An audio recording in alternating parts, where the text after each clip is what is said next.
Good evening, everyone. Running a little bit later than normal, so sorry about that. But I hope everyone's had a good week so far. I know the weekend's coming up, and I just can't think of what conventions are coming up this weekend. I know next weekend is going to be Comicpalooza. So, be a lot coming up. We are media there, so be looking for some live videos for sure. But today we have on the let me make sure I got this right. Avengers Cosplay of Houston. And y'all do a bunch of charity work. We try. Can we talk a little bit about the charity work that y'all do and where y'all might go and where you might be going next? Sure. Let me take this off so people can see my face. So hi, I'm David. I'm the founder with my friend Greg Illich, and we have a young lady named Bree Porter that we were like the founding members, and we're fortunate to have the opportunity to be involved in doing a little bit of charity work as we get back on track after the COVID pandemic.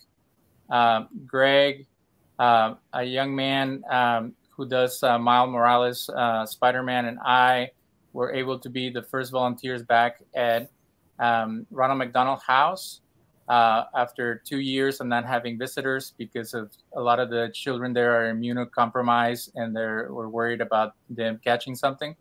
So we were very glad to be there with them and spend some quality time and give them some joy and hope. And that's the kind of stuff that I got introduced to by being friends with Greg Illich, who is the best Captain America, and happens to be my neighbor. And by meeting him, I learned about different organizations and groups that are out in the community. And then I decided to start my own. And any chance that we get to encourage people, to give them an opportunity to see their favorite character and to pursue cosplay to the best of our ability. You know, there's different tiers of involvement, and we don't discriminate or hold people back from joining our group, and they can participate in supporting the few organizations that we've been able to connect with. It's still a work in progress, but we hope to do more and more as time progresses. Now, one thing I would like to ask is how far out of Houston do y'all go? Do y'all just stick with the Houston area, or do y'all actually travel outside of Houston for some of the charity work? Well, I'll let Greg talk because he's been doing it for longer, and he is part of many different invitations. So, Greg, how far have you gone as Captain America? Sure. Appreciate the question. Usually within an hour and a half, 2 hours drive of Houston. But the way I look at it, I've gone as far as Austin, which is a 3-hour drive. The way I look at it is it's on my heart to have that opportunity to reach out and be there. And we've been there for some people with young people with very grave illnesses and situations, and the family is so appreciative, and that's what really motivates us. So if we can find a way to do it, we will. David's been real good at going at various conventions down towards Lake Jackson and all across the community, generally within an hour or two. But as I said, we stretch further than that. And so we're just looking for that opportunity. And with COVID, the big challenge is some of the hospitals have very restrictive environments right now. So we have to think outside of the box. And a lot of time we will visit people even outside of the hospital at their convenience, at their home. And so people reach out to us. We will do everything we can to make it happen. Nice. So I have to ask, do y'all make y'all's own uniforms? Or because I know some cosplayers actually buy them, some make them. So that's definitely one question I have to ask. So people have different budgets and different abilities to be able to get to the place where they want to be.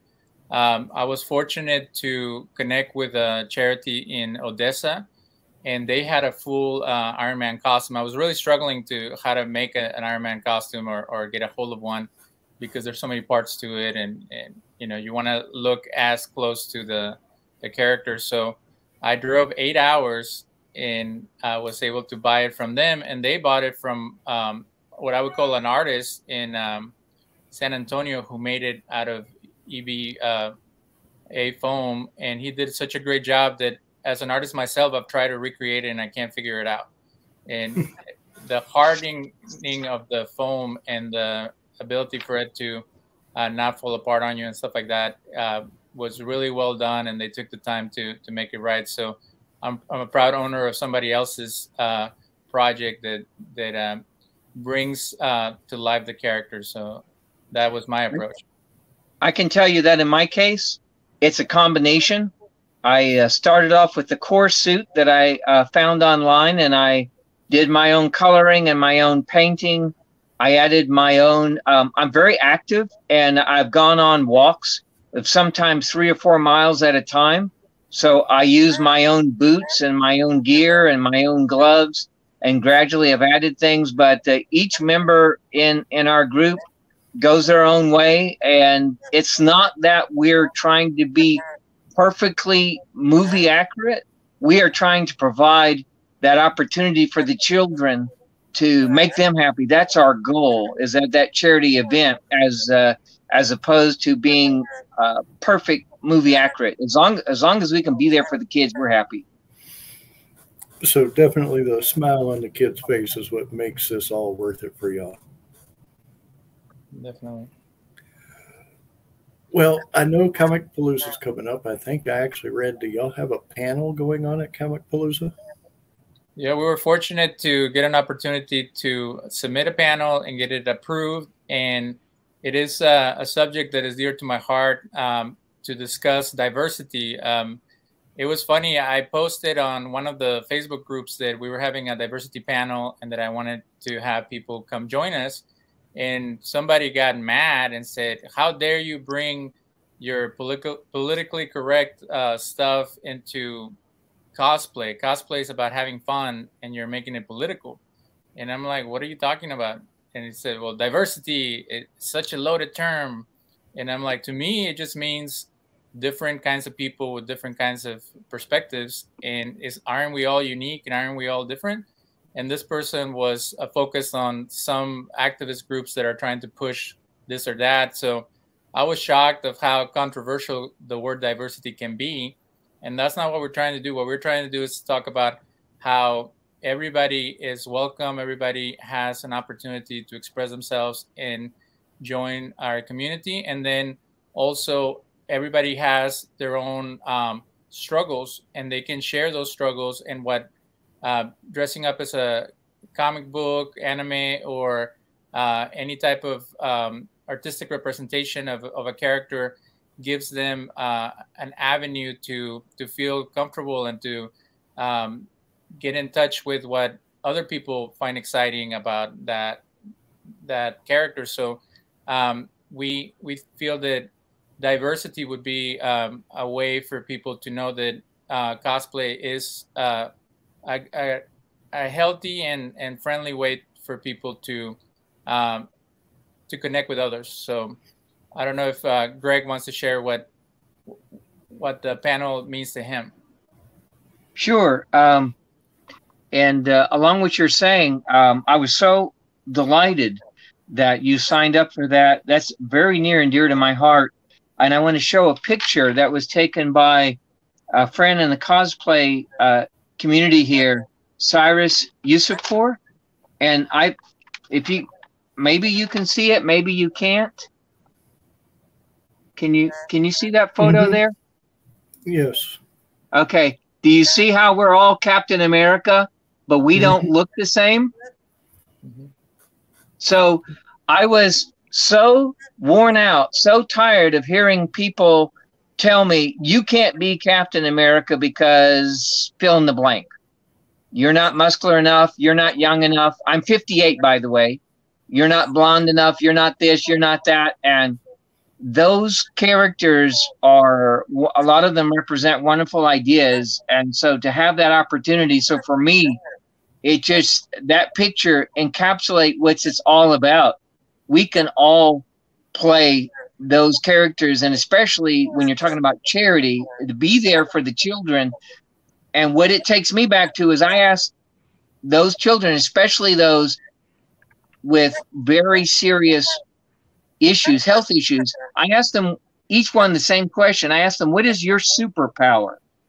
So what I mean by that is that gift that they have, that talent that they have, whatever they love to do. And I want people to feel the freedom instead of letting other people talk them out of it or them talk themselves out of it. Oh, I can't do that because I'm not whatever. I'm not pretty enough or tall enough or short enough or muscular enough or whatever color. And so that's what motivates me. And so I've seen children come up. Some of them, one of them told me kindness was their superpower, empathy, and I just love it. And so anything that we can do so that people can access their creativity and especially do it out of love for each other, and I'm on board. Definitely. Like I said, especially for the kids, because I know hospitals, and it brings joy to them. And when they're sick and trying to feeling better and working through tough times, that actually helps. A lot of people don't know that, but that actually helps. Or they don't realize it. I don't want to say they don't know it. They don't realize it. So what conventions have y'all been to, and are y'all going to, and do y'all advertise what y'all do at these conventions? Well, in the last couple of months, we've had different events here and there. Sometimes I get invited to, like Pop Soap invited me to their block party in Montrose. They're a new company they wanted to do it a comic book themed. Also, Extreme Voltage was doing a fundraiser for their comic book store at Texas City. I've been to the mini convention that they had for Bedrock City at No Label Brewery over there in Old Katy. So little things here and there where we were promoting our charity and trying to let people know that we exist. And then hopefully we'll run into people that might want someone to visit. The one event that I'm very proud of participating in was the BrassCon convention and being part of the judges for the cosplay contest. I was able to gather a group of wonderful young people to join me in judging the contest. And that was a way to let people know about our organization as well. So we just do kind of word of mouth or using the Facebook platform or just little flyers. And I know Greg has a lot of contacts, and I've been building contacts as I go. So, you know, the one thing that I guess is the hidden cost of conventions is the price. I feel that as the price goes up and it gets more expensive, even, you know, to survive in this world, it limits how much can you participate in some of these events. So I've been lucky to get a community table at in the Chaotic Freedom Celebration that they just had. And then I was talking to the gentleman from the NerdCon about having one there too. So being a charity opens some doors, but with big events like Comicpalooza, it had to be the panel to get us in. And not everybody can afford to go for these 3-day conventions or even the ones that are in other parts of Texas. So we also want to support local and free events because it is you know, you have to have disposable income sometimes to participate in these events. I know it can be hard, but like there are tons of small events around here, and I mean tons. People don't realize it, but I think I can name probably 6 or 7 right off the top of my head that are just, they're wonderful, they're affordable. Some are free to get into, but it all depends on the location too. So that's a big issue. But have you tried going to the smaller cons about charity, or have you just say, well, I might want to go to this convention and see if I can recruit somebody for y'all's cause? Well, yeah, I'm a pretty friendly guy. So what I first do, I contact the event that I hear about, and then try to find out if we can get in as guests. So a lot of people will say, okay, you guys can be the official cosplayers of the event, and then we walk around and take free pictures. I know at the different breweries, sometimes they have like an art show or a toy convention or something like that, and they're happy to have us taking pictures with people for free. And by doing that, I've met people, just invited them as, hey, we're going to be there. Would you guys like to come and join us? And that's how I met the two Spider-Men that they have joined our group, not officially, but they come here and there to help us out. And I've met wonderful people online also that have been doing this for a long time. There's a friend of mine who just moved to New York, and she's been doing cosplay for 22 years. And I've been learning from her, what does it take to be a cosplayer? What's the culture behind it? And they're very warm and friendly. Most people that I've encountered, I haven't had any bad experience or any people dissing you for whatever reason. But what Greg has shared with me is that there is some type of kind of people not realizing that that these characters are all of ours. They're not copyrighted in the sense of only certain people can dress up as them. So I appreciated that idea that I felt weird, like it's somebody else's product that you're putting on and then you are promoting their product, but it's a product that it is part of pop culture. So we are celebrating that this character is so well loved and giving an opportunity for our unique expression of it. So I like when people say, hey, your costume is really cool, or they'll call you Tony or Captain Rogers or whatever when they see you. So that's cool that people are able to identify and feel like some type of connection. Greg, when you run into people at your events, do you tell them that you're available to visit with different people at different places, or it's just organic that people get a hold of you? Greg Illich? Oh, yeah, yes. Yes, I'm sorry. I wasn't sure which Greg you were talking about. Yeah, I'm always networking. I'm always networking, and ordinarily it's word of mouth.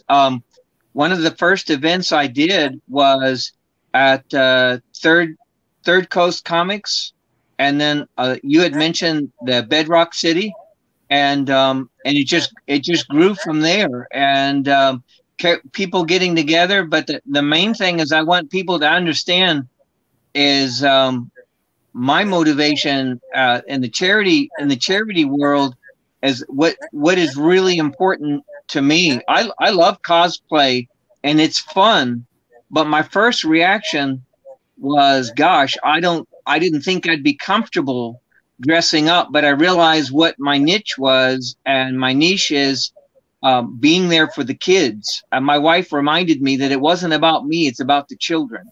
And so I look for like-minded people, and then the results take care of themselves, and I end up going wherever the opportunity is.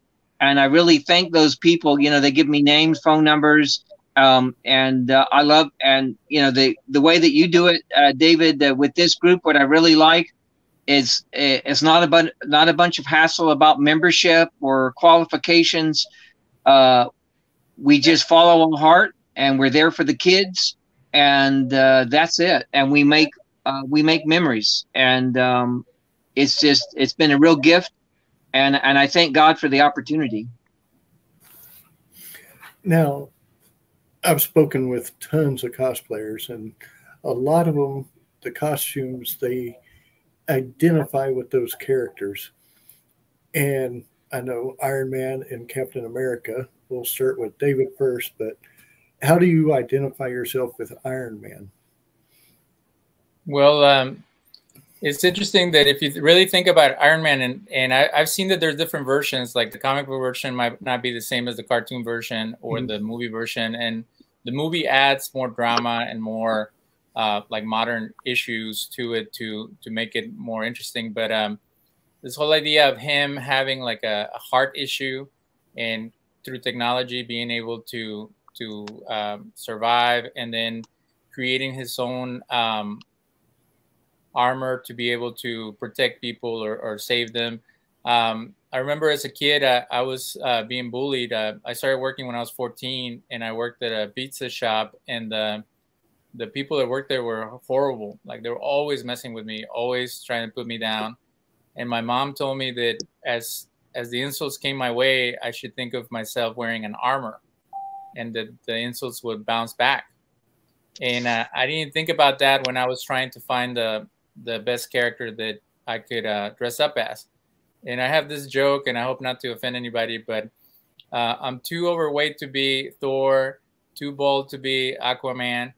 And so I landed on Iron Man as someone that wears a full suit, and it can cover some of my imperfections. So I feel that the character of Tony Stark and Iron Man, it's like a hidden gem of the Marvel universe that became a great hit because Spider-Man was sold to Sony, and they couldn't do much with getting their own universe going at the beginning. And then it became such a good, so well played by Robert Downey Jr. that now it's like a cultural icon and a cult classic. So I'm just happy to for people to feel that I portray him the best way I can. And his personality is such a happy personality and kind of goofy that it's hard for me to feel comfortable doing that. And I guess the suit gives me that confidence. So it's kind of like reaching to that goal and wanting to be there for people and also being part of a team. I think the Avengers movies are so awesome because everybody wants a group of friends that you can count on and be there for each other and also bump heads with. So one of my favorite movies is Civil War, when they're at odds with each other, because you see different approaches. Because you have different approaches, that doesn't mean that you should hate each other.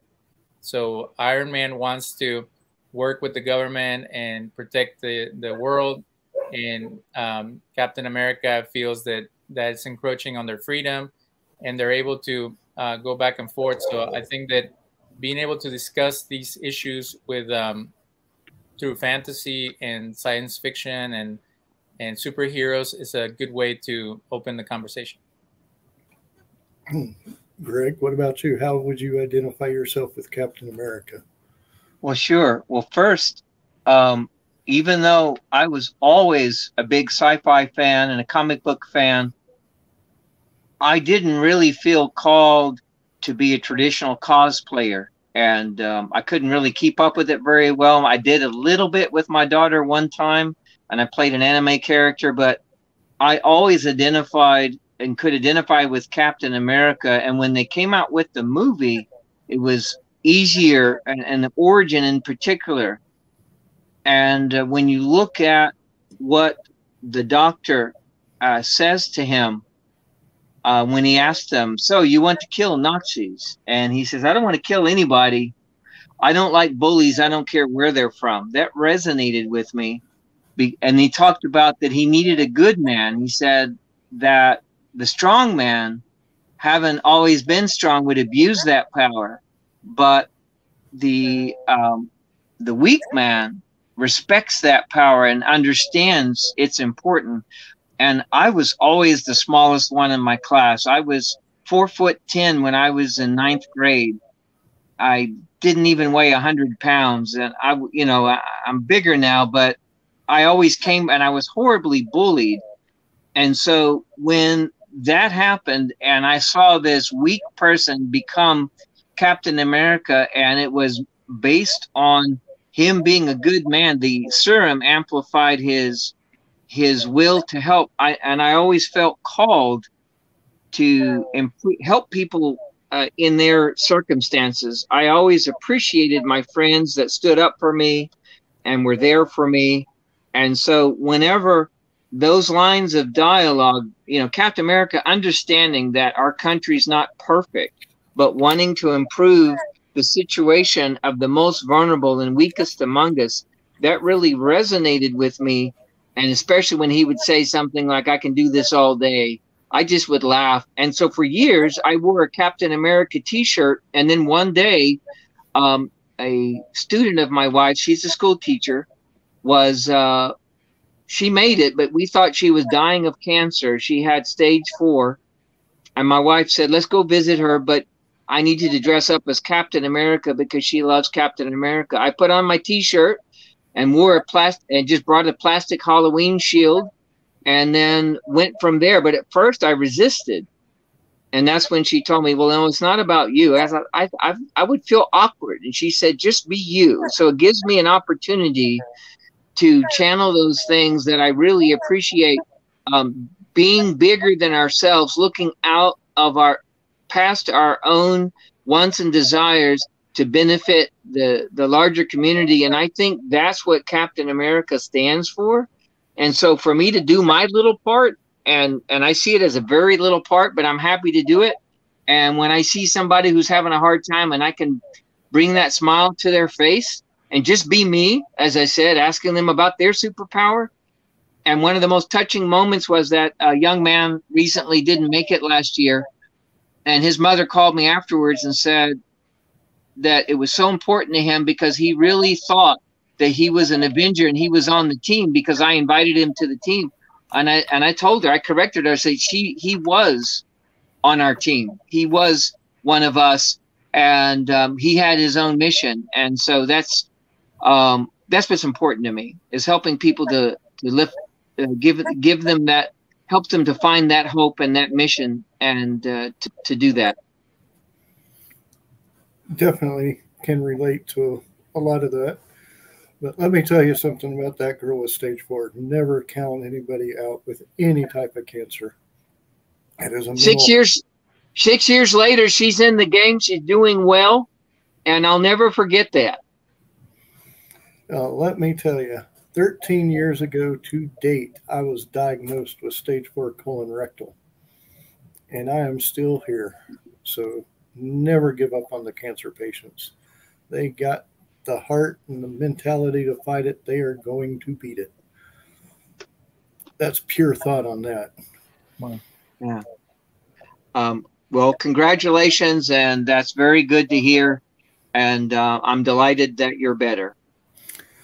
I'm getting there. Let's just say I'm going through my 4th bout right now, but I'm still here and I'm still kicking and I ain't going nowhere. But let's get a little bit to what I call a little bit of the BS part of stuff that we talk about. What do y'all think of the new stuff coming out now that Captain America's gone, Iron Man's gone? How do y'all feel about the Avengers and Marvel with the movies coming out now? Everything new always takes a while for people to fall in love with or to connect with. I feel like they're running out of steam. Like, I was very disappointed with the last Spider-Man and the last Doctor Strange. I felt like they were just all over the place. And, everybody has to give in to the fans to make sure that you get people keep on coming to buy tickets. But sometimes they do goofy stuff where it's all cameos and no heart and no good script. So Star Wars has had that problem with the sequels, where just because you have Mark Hamill and the rest of the original cast, that doesn't mean the story is good or the movie's worthwhile. So I hope that they keep finding good writers and that they are able to stay connected with the audiences. But sometimes if you really think about the stories that have been pursued in comic books, some stories are very silly, but they're able to pull it off because they have so much history and able to pull it all together. So they did a great job with the majority of the Avengers movies, with the majority of the sequels to the individual characters. So I am no one to judge, because they also try to connect with the new generation, and the new generation is into different things than we are. So it's almost like, who are we to say that it's not that great if it doesn't speak to us. Maybe it speaks to the new generation. They're into new things. I don't know what Captain America thinks about it. Well, I think it's a big tent, and I will admit that some of the work I'm not real enamored of, but the storyline. I've been reading comics, and I still read them since the early '70s, and the storylines go all over the place, and so I go along for the ride, and if it's not my cup of tea, I move on. But I'm not going anywhere. I'm not abandoning anything. But I will say that if the story's there, I think that's the main thing that I'm looking for. Every now and then, I think they miss the forest for the trees, and I went ahead and saw. I was okay with WandaVision, but I will tell you where they ended up with it, and the Doctor Strange movie. I had a hard time with that. It wasn't my cup of tea, but we'll see where it goes.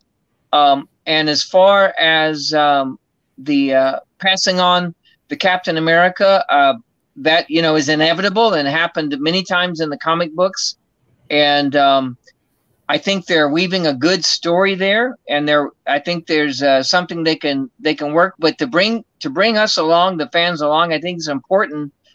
If the story is compelling, I really don't think that. I think sometimes they check a box where they're trying to cover some area or reach out to a specific audience. I don't think they have to do that. I think if the story is compelling, the audience will come along with it.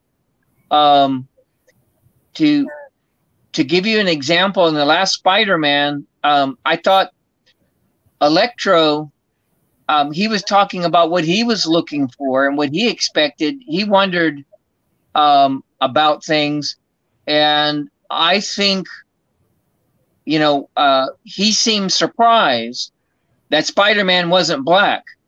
And for me, there can be all kinds of Spider-Man, all kinds of Captain Americas, but I don't think you have to reach for it. I think that it can just come out of the story.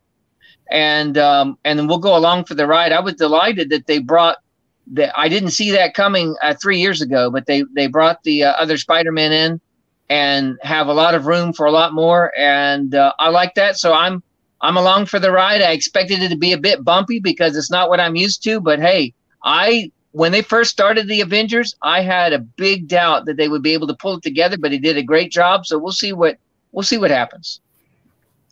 Now, I have to say, you mentioned Star Wars, and I know The Mandalorian is the biggest thing right now. What did y'all think of Obi-Wan? I enjoyed it. There was a lot of flack they were giving it. They were saying that it was focused on the other characters. And I've gone back and forth with Star Wars throughout the years because it came up before I was born, and then slowly got into the toys and everything like that, and then I dropped it for a while, and then I got back in. So I don't have that big connection with Obi-Wan to begin with, but Luke and the rest of the characters, stuff like that, I felt that they were trying to do a lot, and there are some things that I appreciate from it. The relationship between him and Leia. I think that having the guy that played Anakin back, that was a big plus for me. And we have different technology. We have different ways to tell stories.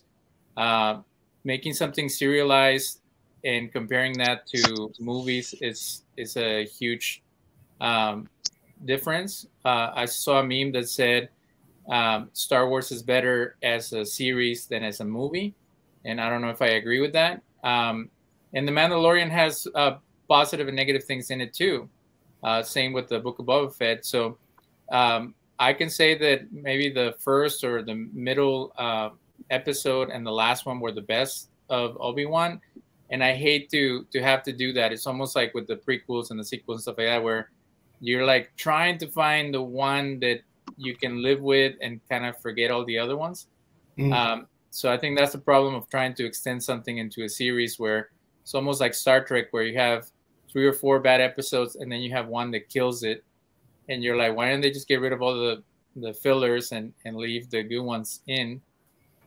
So it's tough when you're trying to tell a long story and trying to hit so many points, and the camera goes to all these different characters and trying to give them a full expression of who they are, when people, all they want to see is Obi-Wan and Darth Vader. They don't really care about anybody else. That's true. Greg, Illich, did you get to watch it? Yes, I did. And I will say that overall, I was completely delighted with these serial TV series. I didn't expect to like them. It wasn't what I was used to, but I liked them immensely and overall. And I thought that Obi-Wan really surpassed my expectations overall. There were a few things here and there that, weren't my favorite, but the quality I thought was incredible. I think they've really created something between Disney and Marvel. They've really created something that is kind of in between. I think it's much better than an average TV series that I'm used to. It's more like a mini movie, the kind of thing that I grew up with as a kid, the little serials that we would watch at the movie theaters when everything was still reel to reel.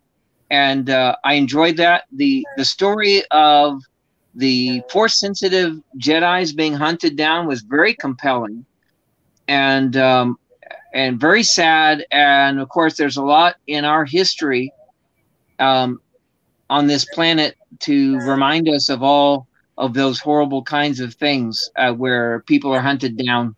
I found the story very, very compelling. I thought they made him a little bit too rusty in the beginning, but it was okay. I got over it. And then he seemed to get his powers back pretty quickly.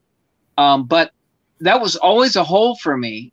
It was always difficult to understand where it seemed like he just disappeared. Obi-Wan disappeared for 20 years or so, and then suddenly is on the scene again. And so it was great to fill in that gap and the idea that he was the fellow watching out. So I enjoyed it. I thought it was very well written, and there were moments where I will tell you that it brought me to tears. Well, no spoilers, because we don't like doing spoilers on the. No, I'm trying. I didn't do any, did I? No. I just want to say no spoilers, because actually I haven't seen it yet. Okay. So I tried to be very vague about the whole thing. Oh yeah, well, you did pretty good, I have to say. Now, is there anything that y'all are looking forward to coming out? Because I know there is one show that I'm definitely looking forward to coming out, and that's when I'm going to get my Disney back and watch everything again. Which show is that? Willow. Oh, the Willow one. Yes. Okay. My friend says that Willow is just Star Wars without the spaceships. And if you watch the original one, it follows the same kind of fantasy story where there's the wizard and the young apprentice, and then he has friends that are different cultures or planets. I think that that's why Star Wars is so powerful, because it has so many like historical and mythological connections that you can make. And I loved the Moon Knight TV show, because I'm into ancient cultures, and I thought they did a great job expressing about the Egyptians. Some people think that all the new shows are a little too like inner struggle, like too there's a word for people who are like losing their mind, almost like temperamental or psychotic or something like that. They think they're, but that's what they couldn't do in the movies. When you have 5 characters that you're trying to have fight a bad guy, you can't go into the mind of Tony Stark, Hulk, Captain America, Black Widow, and all those people. They're all, bouncing off of each other ideas, but you don't really get to know what's in their heart. With a TV show, you can go a little bit deeper. And I thought Hawkeye was okay. There was like too much stuff going on. I felt like he was kind of like a sidekick to the rest of the characters. But it kind of went with it. And I was trying to think, there was another one that I really enjoyed. and it wasn't WandaVision. Oh, the Falcon and the Winter Soldier. I thought they did a great job. At first, I didn't think they were going to pull it off, and I really enjoyed the characters that didn't get enough screen time in the movies. So I like that now you get to have their individual shows to kind of fill in the gap. Mm. Well, I have to say, waiting for Willow, but I'm actually worried that they might screw it up. So it's a mixed emotion. Do y'all get that way with some of the shows coming out? Mixed emotions before they come out, not knowing? Sure. There's no doubt. But the one I'm anticipating is the new Thor, because there's so many of the comic storylines that they're bringing forward, and I'm looking forward to it. And we'll see what the tone is, but I'm expecting it to be quite different, and so I'm looking forward to seeing it. But yes, I do get concerned, but I try not to ruin the movie with a bunch of expectations, and just let the story unfold. And that's the thing where you have the purists where they want the story to stay to the original writer's intention. Like they say, well, don't make a prequel because you're going to mess up whatever Gene Roddenberry or George Lucas came up with, and you're going to expand something that they never meant to expand. And, it takes away the mystery of Obi-Wan knowing what he did during those 20 years, or finding out what Kirk and Spock did when they were little kids. Takes away from the glory of the original show. But the thing is that there are people who want to know more, and there's people who are interested in what else can you get from that character. And sometimes it's like beating a dead horse where they overdo it, and that's the hesitation. It's like, are they gonna mess up the character? And there's this one guy who's very negative, and he's like almost like a hater on YouTube, and he says that the problem with the sequels of Star Wars and the problem with all these things is that they're destroying the character, that a character that we all love, they're going in a different way with them, and that they're taking away their manhood or taking away their strengths or something like that. But you also got to think, as writers, they want to give you a different perspective or a different view on the character. So if you are a purist and you don't want your stuff to be touched, then don't watch it. Then stay with the Batman from the 1960s and never let someone else take their own approach to Batman. And I can tell you, I wish I wouldn't have seen the last Batman movie. It made me not like Batman. I don't know what they were thinking. I don't know what they were doing. And it really made me think that they kind of drag the story to the ground. And sometimes you got to take it like and be like, okay, well, I wasted $12. I'll wait for the next time. Well, before we do head out here, I know y'all are going to Comicpalooza, but are there any other Comic Cons y'all are going to? If I could, I would go to the stuff that Disney is doing and Disneyland and Disney World and stuff like that, and go see what they're doing with Star Wars. I think Comicpalooza is a great event, and it's sometimes you can only handle so much. So I guess some people, they save up like for a couple of years and then they go to a big one. I knew someone that went to the original Comic-Con in LA. So if I could, I would also go to that one. What about you, Captain America? I'm going to be stopping by Anime Matsuri. My daughter is a huge anime fan, and so I was there last year, but I was there as an anime character, and this year I will be there as Captain America and make a cross-universe appearance. Nice. I'm looking forward to it. It's just all about networking. Well, then, are you going to plan on going to Anime Houston, or? That was not in the plans yet, but that would be great. That would be great to go. If you can get us into any stuff, let us know. Yeah. Sure. I have so much fun trying to get myself into some of these places. I was worried about Comicpalooza. But anyway, everyone, we will be on Tuesday at 11 a.m. and we will be doing our second giveaway for 2 tickets for Terror Isle in Texas City.